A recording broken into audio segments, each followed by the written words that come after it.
at first it was hard for us. Okay, how we will do it? Then we had help, but now we are really happy because, you don't depend from anybody. And this is also one part of the efficiency, that you can have everything in your home, let's say like that. Welcome to CVM Stories, the podcast on customer value management. Together, we explore how companies can be more successful and the customers happier through the use of latest customer value management techniques. Learn key commercial and analytical insights from telecoms, retail, finance, and other industries that drive CVM forward. Hi, I'm your host, Egidius. Today, our guest is Irena Radokanović from Serbia. Irena has over 18 years of experience in telco, banking, and retail industries. Today, she is bringing a wealth of knowledge as well as her massive energy and enthusiasm for the field. In this episode, we will explore how to build resourceful and efficient CVM teams. So, let's meet Irena. Hi, Irena. Thank you for joining us today. Hi, thank you for having me. Irena, when we met with you for the first time, I was kind of super impressed with your know-how and with your huge energy. So I can spoil to my audience that today we're really talking with a real CVM guru. So you're working in this field, I don't know, for the last 15 years or so in marketing. Yes. So what keeps you here? What keeps you motivated to work in this field? Thank you for your questions and for your introduction. Well, yes, it's almost like 18 years. I was just thinking about it yesterday, and still I have the energy and the drive, I would say, to come to the office, home or real office, doesn't matter, but still to do this kind of work. Well, actually, what drives me is this, because CVM or CRM or marketing automation, however we call it these days, what I love about this part of marketing is that it combines the creativity and the data. So basically you can really play in the field of marketing, testing a lot of things and doing things based on data, so really exact one. And you can have the results and you can see what you are doing really fast. So this is like a common ground that I think keeps me in this field, because it's always, changing, and you can see the results really fast of your actions. Mm. So you're a true person of kind of action and the numbers and the kind of experiments.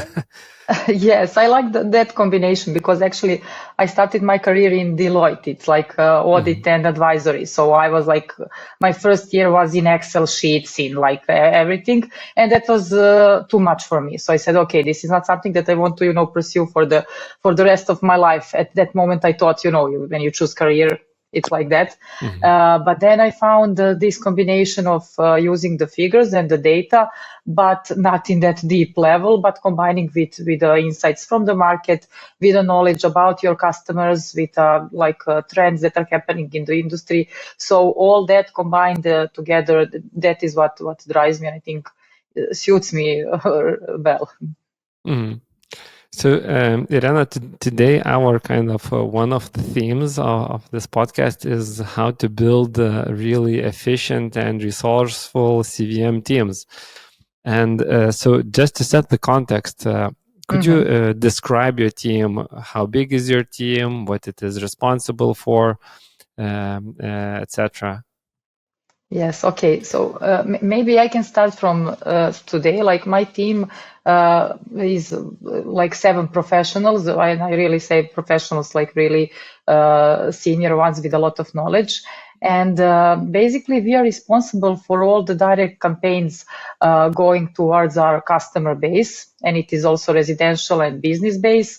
We are working on SMS campaigns, Viber, newsletters, making lists for our telesales teams. So this is, I would say, really operational daily job to job. When somebody from the company, when you would ask somebody, he will tell you this is what we are working. But basically, I would say we are working on 4 fields. What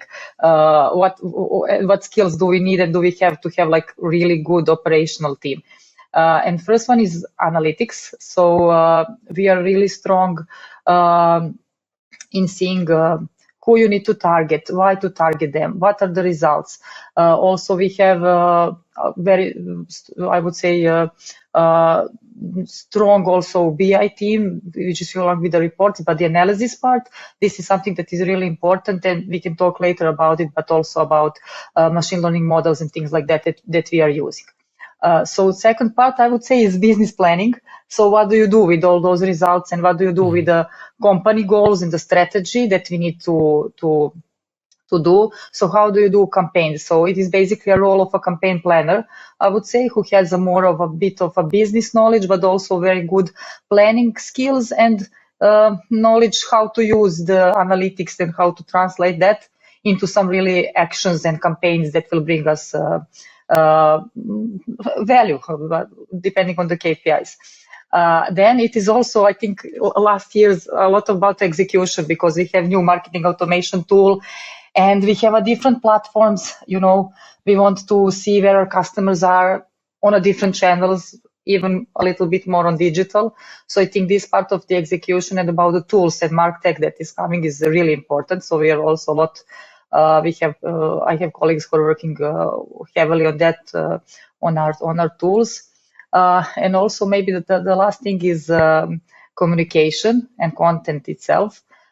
So, in my career, in some roles, content was not in the CVM or CRM department, but now I like to say for my team that we are like a little agency, in the company, because we also have like copywriting skills. We are writing the emails, the newsletters, all the communications, and also we are building the newsletters. So it is also a little bit of a programming. So basically, we are capable to do really direct campaigns mostly ourselves. Like, this is why we often say a little direct marketing agency even. Yes. Irena, sounds like you're a CEO of the company, So how much people do you have? Is it like, No. It sounds like 20, No. I was talking about roles. I mean, in Serbia, we are very resourceful, I would say, because we like to do, we like to do things efficiently, I would say. So sometimes you want to have really good results and everything, and you need to find a way. So basically all of this, we don't have like divided, but almost everybody knows some parts more, some parts less. But 7 people, we are covering these roles. And also, just to add, maybe this is not in all CRM teams, but we are also responsible for Loyalty Club and for these partnerships with different companies. Let's say like that. So 7 people are responsible for analytics, planning of campaigns, implementing and marketing automation campaigns, communication part and content, etc., and then loyalty and partner management. Yes, yeah. So, now when I tell you, it seems a lot, but I have. Yes, but I have to tell you, like I mentioned, we have also other departments that we are working really heavily with, so like on a daily basis. And this is like a BI department. They are working on the machine learning models and also on the reports, but we are doing the analysis and the insights that we want to use. And also with the product teams, because they are responsible for the offerings and for the core product that we are communicating. So maybe those 2 roles are also very, very important, as well as marketing communications, because of the content that we are sharing. So yeah, so, I will list the total company. I know CVM is a very cross-functional, organization, and as I said in the beginning of the conversation, the only thing that you really don't like is the energy, with such a small team driving so many functions. But Irena, what is your definition of an efficient CVM team? Because it seems that you are going with lots of energy, doing a lot of stuff. So what is an efficient team for you? Yeah, well, when I think about efficiency, I would say 2 things. Like you are saying, team efficiency, which is very important, but it's also then it's connected, but how do we keep campaigns efficient? Because, for every campaign, we can do everything. We can do every channel, we can do a lot of content, but then it is about how and what we will do and what we will not do in terms of implementation. But for the team efficiency, because we formed in this way as a marketing automation team, like maybe 2 years ago, and then we start working on the processes, because it was very important for us as a team, because we have almost every sector of the company in some point coming to us asking to do some kind of a campaign. And then this is, I would say, ad hoc campaigns, and then we have also our roadmap and things that we are initiating and working on. So basically, we made a process. I will just simplify it and go through main steps, but basically once a month we have a campaign planning meeting with almost total, like all company sectors are there, and we have a calendar, and then they do some like requests or wishes or requests for campaigns, let's say it like that, and then after that, we have our internal sprint planning, because we are working on a monthly, let's say, basis. And we also use Jira as a system to have all the requests at one place with all the necessary informations, because as you can see, we have a lot of different segments to cover, a lot of information, and it's really important for us to have that in one place, because previously we were doing that through emails, through meetings, but then we say, okay, we can have meeting, we can have email, whatever, but please put everything in the Jira so we can have everything at one place in order just to avoid mistakes, because we really don't like to be like bureaucrats or something like that, but it's really important because it happens. We are all humans. So after that meeting, we have our team campaign planning sessions, where we plan which are the campaigns, who will work on what, and we do everything that also in Jira. So we have a sprint planning, and then we have sprint on a monthly basis. And we know which campaigns are working, going on regularly. So we know who will work on them and who will take something new. We discuss that on the meetings. And then we do a first analysis of what we will do in some campaign. Do we use newsletter? What is the target group? What would be the KPIs to track? And basically that's it. Then we come back to our stakeholders telling, okay, this will look like that. It will come on this date and things like that. And so this is a super interesting part where I know that everybody struggles, you as a team which is responsible to communicate offers with the clients and need to deal with different company objectives and different products. So for example, now a TV product says push me, and then broadband says no push me, and then mobile devices says you need to send those messages. So how do you decide what to do? Well, it is hard, and sometimes it's we usually manage to not to satisfy everybody. I don't like that, but to come with a most meaningful communication in terms of what will company benefit the most. So basically, we know our KPIs. We know what is the most important, because we have our strategy. We know what are the segments and products that are let's say in the moment important. For us, it's always renewals, some churn campaigns that we have. So it is like a standard basic, but what is happening also, not only on the level of products, but also on the level of the channels. We have requests, okay, this month, can you push, more online store?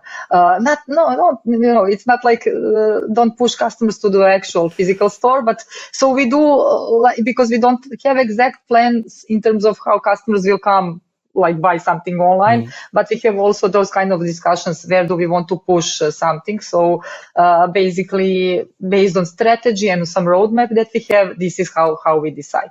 And there is a lot of talks, I would say, a lot of talks between managers and the department heads, what is the goal, and because everything, if you want direct communication, ends up with us.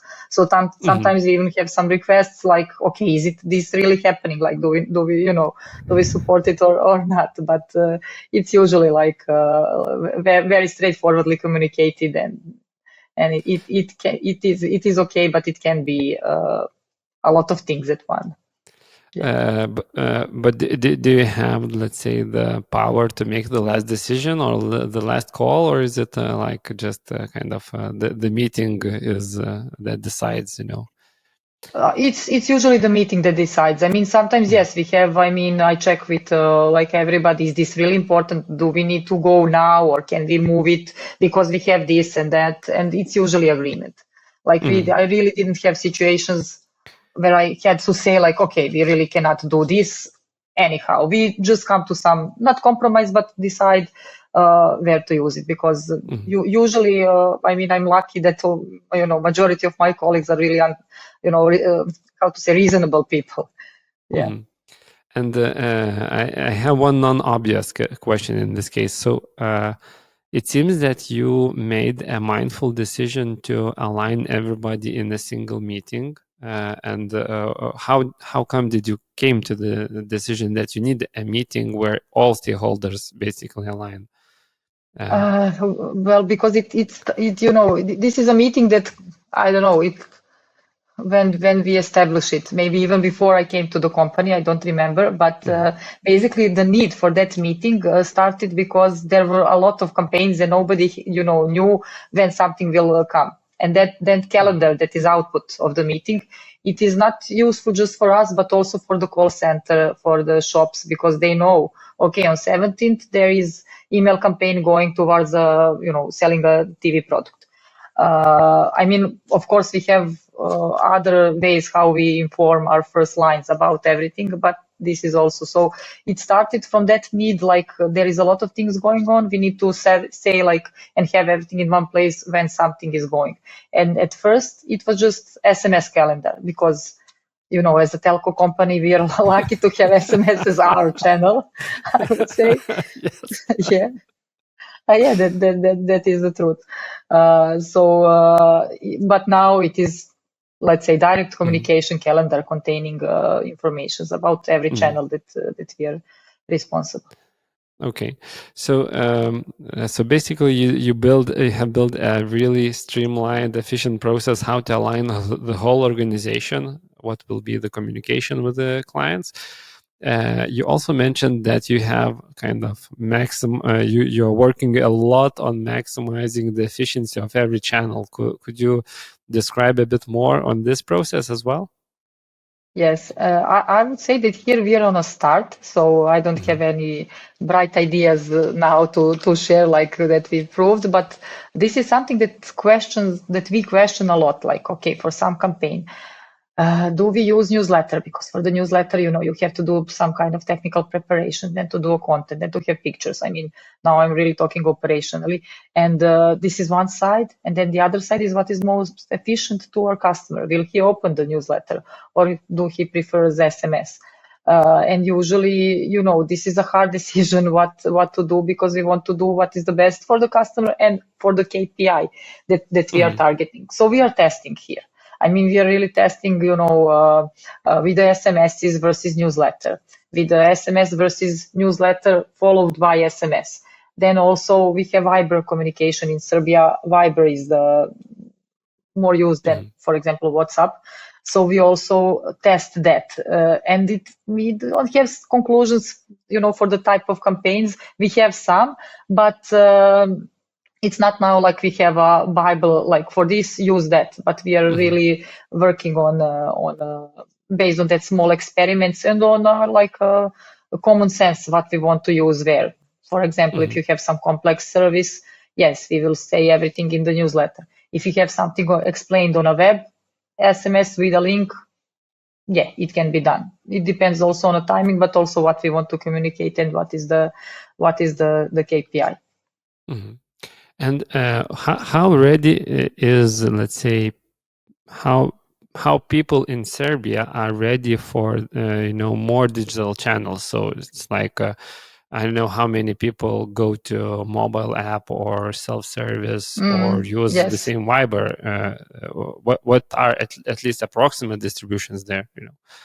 Yes, where we are, when I was finishing last answer, like I was wanting to mention the application that we have, My A1 app, where we 2 or 3 years ago made every customer journey where that makes sense with a push to application, because we see a huge increase of customers going to the My A1 app, and we really pushed that and helped the product team, to achieve more customers there. I mean, so we are happy about it, and customers are going there, and we have our strategy also with our relationship life cycle strategy that we have, almost to push everything on the application, and not because of the application itself, but it is easier for the customer. And we tend to put, because we have a lot of benefits giving to the customers on some moment of their lifetime, and we are putting everything there. We are also working on some better user experience there, so we have a lot of things there. What I'm trying to say, for some things application is very good. For example, if we have some short-term things that we want to achieve, if we are giving some benefits that are like for 1 month, or something that needs to be done fast, then we say, okay, go to application, we send push notification, so it's for some things that are more simple and need to be done fast, more of a retail, I would say, approach. And do you when you think when you are searching for let's say the optimal channel for customer, do you build some preference attributes for every customer? Where are their preferred channels, or operate more on a segment basis? It's how to find that optimal channel and then leverage it forever, This is our next step. For example, now we are working on preferred offers, and we want to automate that. And then we will come to the channels. Now it is really, I would say, manually, but it bugs us, what we need to do there. So we do a lot of tests, like I said, but it's not something automated. But our other opcos from A1 are really working heavily on that. So I think it will come also here, because we know what we want to do, but first we want to cover other things. So yeah, but it will be great to have something like that, because we want to have this channel preference model, and then it will be really easier for us. And you mentioned something that other opcos from A1 are using, etc. Are you actually sharing the know-how between the different countries, and let's say what are the benefits about that for you as a local team lead? Yes, we really, what is great about A1 group is that we have really group support and also support from the other opcos. So we have some programs that are on a group level, but then really I would say executional in the countries. So for example, we have one program which is really based on machine learning models and some recommendations that we want to do.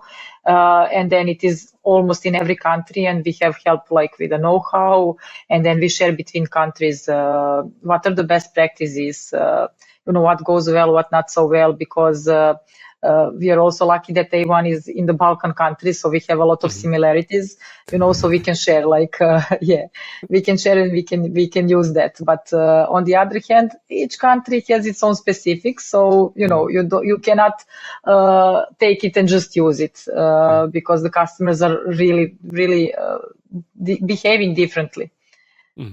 And do you feel like a competition with other countries? It's like yeah, it can be. Yeah, you can have some. It depends. I would say on a team leader and on a country, on the spirit. But yes, it can be like that. Usually it is who will be the first one to try something new or something like that. We like to brag about those kind of things, I think. Yeah. Okay, so I also heard that you do a lot of testing on the messaging part, besides trying out the channels. Could you talk about this aspect, because you are in a very good position? You have communications guys in your team. You can write as many different content as you want.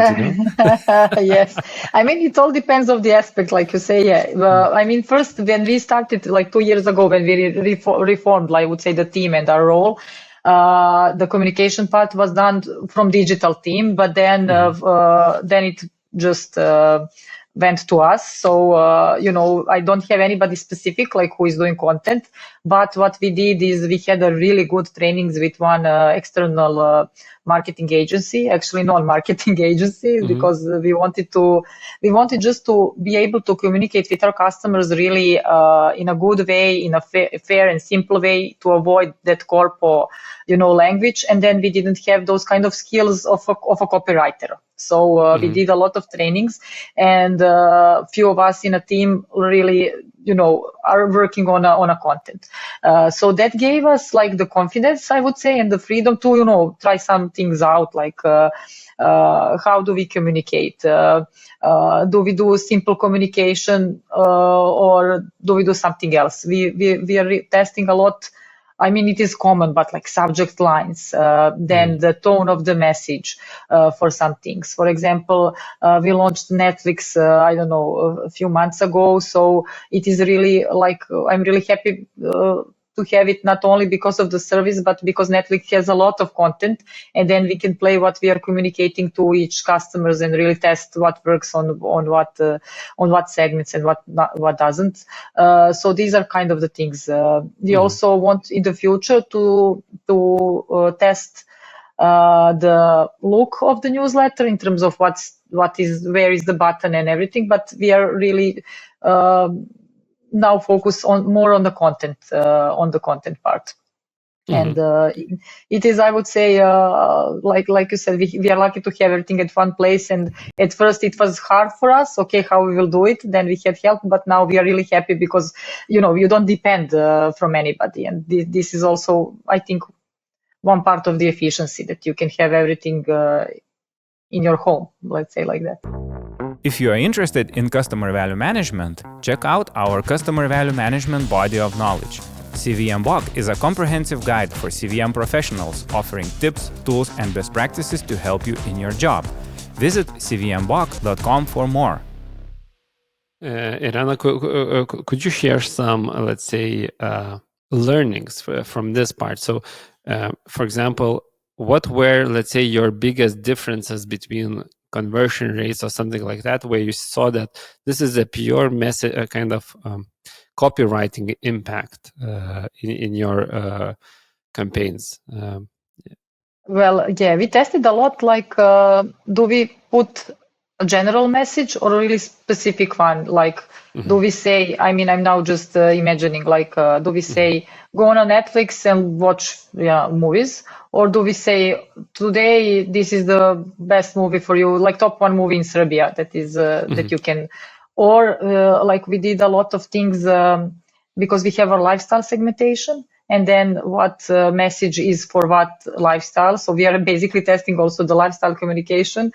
Is it like good? And then what will suit to that lifestyle. So basically our conclusion is that more concrete messages, for some cases, depending on which lifestyle, are bringing us more open rates and more click rates. This is one part. And then other part is when we learned how to really efficiently communicate, clear messages, like with the steps what to do, with a direct tone, and directly saying what to do with your account, not like account or something. It's maybe hard now to translate, but this is also something that really gave us, I would say, a push to see the more open rates, to see that customers are really responding to the messages. So do you understand correctly that kind of a general branding communication, it does not enable customers to do the action? If you go really clear for the customer what action to make, you basically help them to make that action.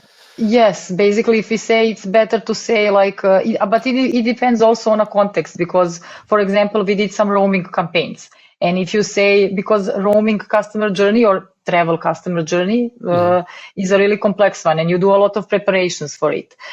So for that kind of a journey, it's better to say general one, because you will not probably receive. We don't know when you will travel, but we know that you want to prepare. So if we have something for your travel, then it stays in your mind. But for example, for the Netflix that you can watch and activate really fast and do it like in 2 hours from receiving our message, it's better to have more concrete one. So it depends basically on what you are communicating, and also about those, I don't know, for example, for roaming, also about the season.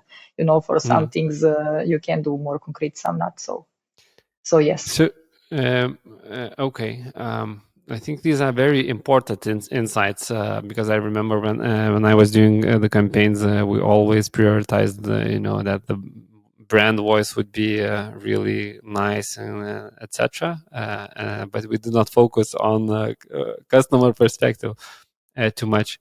But if we zoom back, one really interesting question for me is how does your daily work distribution look like when we think about ad hoc activities, and do firefighting against, competitors did something, etc., versus your strategic roadmap? So how much time does your team spend on each of those topics, Yeah, this is interesting questions because there's always some ad hocs and some firefightings and some regulatory things that we need to do, and usually it takes a lot of time and effort. Well, basically, I don't know. We try really to have everything planned. Everything. I mean. 80% of the monthly communication, let's say like that. But we are very aware, when things are changing and that we need to react fast and to be flexible. So it happens. I wouldn't say a lot, but it happens. And then we are trying really to be flexible because, I mean, my team and we are really lucky that we have a lot of knowledge about from other teams, how things are functioning. So we can do something fast, even to help them to do something. So when those kind of situations happen, then it's like, I would say, almost all members of the team are participating, trying to do that as fast as possible, and not to take as much time. But some decisions that are made like on a top level when we have to, do some things fast. I mean, we really try to do it in an efficient way, like not to have too much, I wouldn't say questions, but to have really fast decisions and to check with everybody who is relevant, because when something is in a fast manner, you can have mistakes. I mean, it always happens. So we really try to double check. This is why everybody is there and working on that. It's like it remembers me the mantra: move fast and break things. But from everything what you are talking about, Irena, it seems that your team is very kind of integral with the company, trying to achieve the results very fast. It seems that it's really fun to work in your team. Hopefully yes, and yeah, hopefully yes for the fun part. And I don't know, for the integration with company, I think we have more work also to do that, because with some departments it is like that, because they know what we are capable of and how can we bring business value, which is very, very important to me and to the team. But for the other parts, we are working on that. So I would say it is not half, but we still have we can bring even more value, I would say. Mm-hmm. And if you are searching for a new team member for your team, what qualities you are searching at? Besides that, I don't know, you have the technical know-how, etc. Yeah, well, this is the situation now. This is why I'm laughing, because we just had our job posting finished, so we are now in the process of selection. Well, basically. Okay, technical things, but I think it's more about the attitude, that you want to learn, that you are open, because in our area, the things are really moving fast. Today you're working in one environment, tomorrow it will be something else, which, like 5 years ago, we knew that the web integrations are very hard. Now we have to have those kind of knowledges and what is happening on the digital. Where can we target customer that is in our base? Do we send him free newsletter or do we? So, 5 years ago, this was just beginning as a topic, at least from my experience. So you need to be open to know that things will be changing constantly, and to have that attitude that you want to learn, that it is not like a problem for you. And also, what is important is this, I would say, business part. That our KPIs, yes, click rates, open rates, but we need to really be aware how we are contributing to the business, and to the KPIs. I wouldn't say other teams, but our KPIs that are like hard fact revenue KPIs. So you have to think for every campaign and everything. Okay, how am I bringing value with this activity, and what is the best way to bring value? No matter if you are working on a copy or just some other part, but this is the mindset that I think is good for the team. So if I would have to make a bet, I bet that your team has adopted Gen AI very fast, at least in optimizing their work. Well, for some questions, yes. I mean, at least, but yeah, we are working on that. We are actually working on that. Not using it, but we have some activities around that.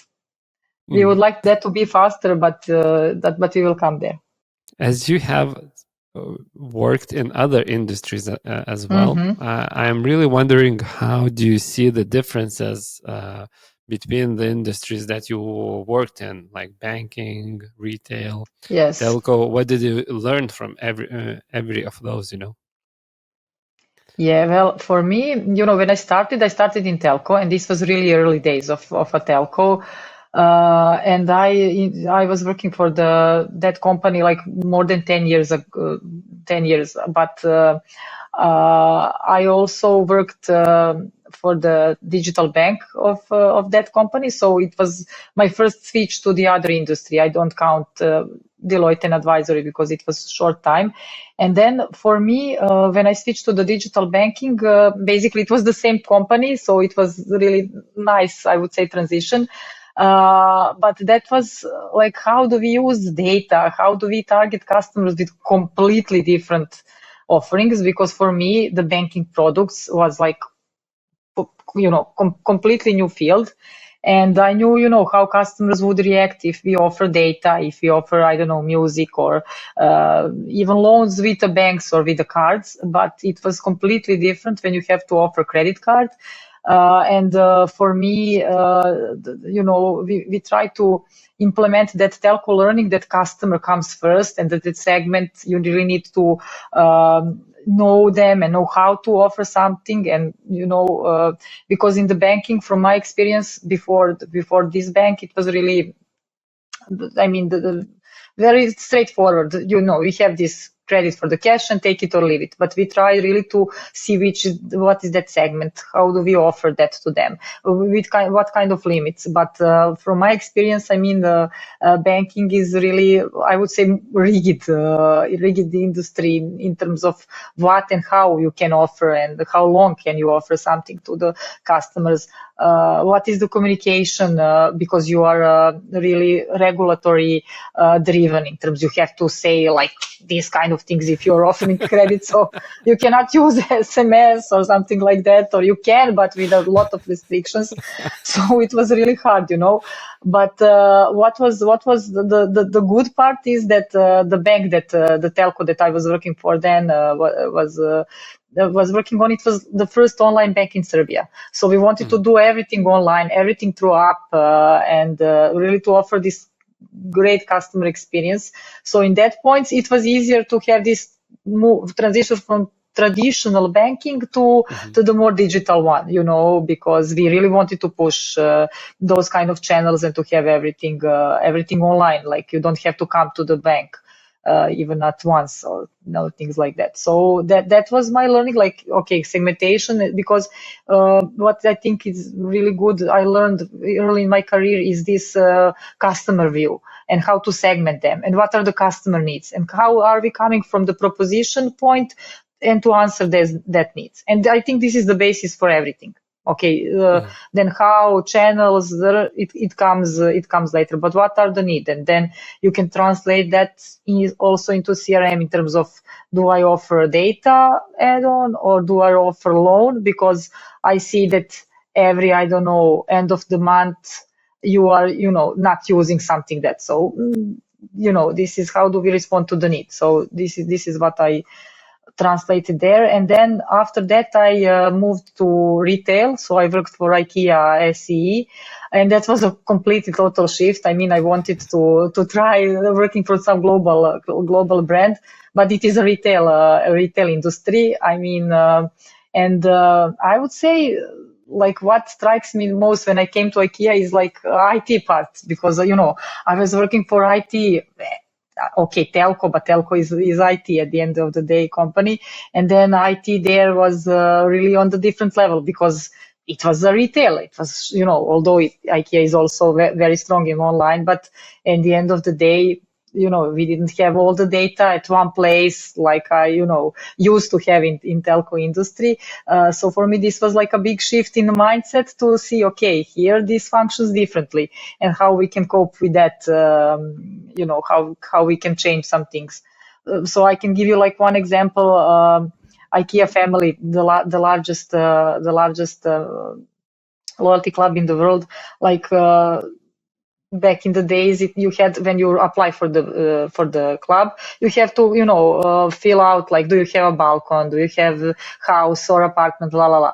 And then we changed that. It was also changed on the global level, but you don't have to ask those kind of things. You just need to look at the data, because if he is a member, what the customer is buying, and see, like, is he buying like a 4 chairs or 2 chairs, or I don't know, things like that. So you can make a customer journey more easy, for the customers, and learn about them on some other way. And then it was also what I wanted to, I like to implement there, what I learned before, look at the data that you have and make segments and make some actions based on that. So you don't have to ask for a balcony. See if customer was buying something for the balcony, or I don't know, for the kitchen and things like that. So, in this kind of things. in this place, Irena, I want to thank you, because I hate long surveys when you need to register somewhere. It's like a nonsense. Yeah, we were lucky. Thank you. We were lucky in that period, and it's also global. From the global, perspective, there were a lot of push, like make it easier, like cancel that, because I think we always need to ask ourselves, like, for every need, for everything that we are asking customer to do, is this necessary, and do we really benefit from it? I mean, in all areas. So it was like, why we are asking them? You can see, and for what you are using that. And at that moment, it was used, because IKEA have those workshops for some topics. So you can, make relevant workshops for the relevant customers based on their behavior, what they were buying. So, it doesn't matter if somebody told you that he has a child. If he is buying something for the kid, maybe he is out, or, for some present, but he has a need for that category. So, these kind of things. I assume that when you work, for example, in retail like IKEA, there are a bit different personalization challenges. Like, I don't know, you need to start taking into account strange things such as like stock levels, Yes. and sensitive preferences and so on. It's like probably Yes, a bit more challenging than in telco, Yeah, it is a completely different story. And then you have to really be careful about that, and also to be aligned with the commercial calendar. And this is basically the source of everything, and really to have one-on-one communication with the stores to see what are their plans, what they want to push, how can you support that. And also, for some collections, the stocks are really small. I mean, for example, I remember in Romania, like everybody knows who went to Romania, IKEA, that in the first week of Christmas collections, when it comes, and I will now maybe lie, but it's like October or November, like really before Christmas, everything goes out in week or two. So you don't even, everything is because it's usually people really like it, and you don't have even time to send. Like I cannot send newsletter for the Christmas in November, for example, but everybody knows it because it is a really big fuss about it. So it is like what you are saying. You have to. I mean, it's common things, nothing too specific. Yeah, I understand, because like, in telco you have like, I don't know, 10, 20 different products to sell, and you usually don't think about the stock of the price plans, and yeah, I would say I can give you one example from early in my career. We did one promotion like on a net voice. People from telco will understand, but on net voice, a really ridiculous price. And then we had guys from network coming like, marketing, you're crazy. Like people will talk and they will crash on network. Of course, it didn't happen. Although the price was, I think we put it maybe even 0 or one dinner. I don't remember, but we had to align almost every day around because it was some Christmas promotion. But of course, everything went smoothly and it was great. It was really great, but you also have to be careful when you do something of like that crazy promotions. How will impact the network? So yes. How you will impact the network, call center, and points of sale? Yeah. Yes. Yeah. Usually nobody complains when the sales goes like high, and I'm kidding now, but it's a good problem to have. I like to say that. Yeah. Yeah, so Irena, we will start moving to our wrap-up part, and for every guest, we have a list of questions that we want to ask. So, question number 1 is about the proudest moment in your career. Could you share your own one? Yeah. Well, proudest moments. I mean. I don't know. I have maybe a list of smaller like moments when I was proud. I don't know. When I was proudest, it is. I remember when I finished one big project. It was early in my career, and the whole organization could see the benefits.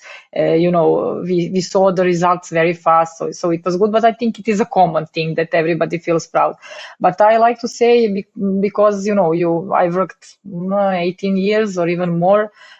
So I like to have like a path where you are proud on a small things, like not on a daily level, but those kind of moments when we say like I was mentioning, we can do more in our organization, and then when some organizational parts see how can we bring value to them, and those are the kinds of moments when we are proud. And I'm really proud also about my team and how we are functioning, because I really like to see everybody contributes and to feel good there. So these kind of maybe smaller milestones, these are my happy moments or proud moments. So you are searching for the kind of like a Buddha, so searching the happiness in small things, It comes with age. With aging, yeah. Maybe like 10 years ago, I would probably answer completely differently to these questions. But yes. The other part is like, could you share your failure moments or lesson moments from your career? Yeah, well, I had a lot of some, I would say, smaller failures when okay, of course, you learn something from them, like the example that I told you about the network and the network guys and the fear of crashing the network and everything like that. So we had some things. I had those kind of moments when you do something and you're not sure how it will end. Like, okay, it can be good, but it can be really bad for the customer or for the company. Of course, we had sometimes when you send out the wrong communication to the wrong customer, but okay, we always know how to deal with it. I mean, at the end, it is okay. But I don't know, these kind of things, like I shared with the network guys, we have a lot of, now I'm laughing at that. But I remember those meetings when I was sitting with them and they were like not threatening, but like, oh, guys, are you normal? Like marketing, how? And we said like, okay, but we cannot change nothing now. Everything is prepared. Like we are launching in a week. So things like that. Now I'm laughing, but at that time it was really serious. Like at least I felt it. Like that, yeah. You were already thinking how to start programming and fix the network if it starts crashing. Yeah. Yes, I could only bring them food when they could improve something. Like I could help only in that way for those kind of questions. Yeah. What would be your learning resource, in the CVM area? Because this is this is not the thing that you learn in the university. Yes, I mean, for the CVM area, beside what you are doing, obviously, I didn't find any content. I find something on the LinkedIn or, where people are sharing some articles and things like that. But one source beside this, I'm not aware. But, I think a lot of business podcasts are good for for people who want to be in this area. Because I was talking earlier about, for example, proposition, customer needs. So my advice would be, to try to think and to find some relevant podcasts in the area of marketing. I mean, I usually listen to some Serbian podcasts. Maybe we can share later, but and also I like to listen a lot of podcasts from psychology area, but like business psychology. So Adam Grant, I like his rethinking podcast.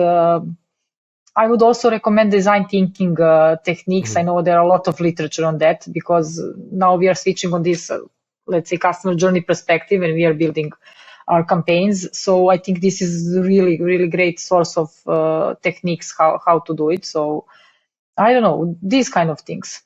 Mm-hmm. And I have a bonus question for you as well. We are thinking about our role, what we do with CVM stories and CVM body of knowledge, etc. And we kind of understood that what we want to do and what is our mission is to make a CVM profession famous, so that it would be a normally recognized profession, so that we would have more specialists in this area. And I have a question for you, Irena. How would you make CVMs famous? What would you do in our case? Yeah, I don't know. Show the benefits of the CVM, like you're doing that actually. But I think because it is also a struggle and maybe battle in different companies when you are in this role. People are usually not aware of it. What can you do actually for a lot of things? So usually how I battle these kind of things is show the benefit for them. Like what is there for you? How can I not help you, but how can we work together, in order to achieve this kind of goals? So what are the benefits? Okay. So maybe I didn't give you a concrete answer, but it is some frame is there. We need to work on that further. It's a long journey. Yes. Yeah, I agree. So thank you, Irena, for all your insights and the learnings that you shared today. Thank you for having me. It was a pleasure. CVM Stories is produced by Exacaster. We help companies take their customer value management to the next level. To stay updated on our latest episodes, subscribe to the podcast or sign up for an email newsletter at exacaster.com/CVM Stories.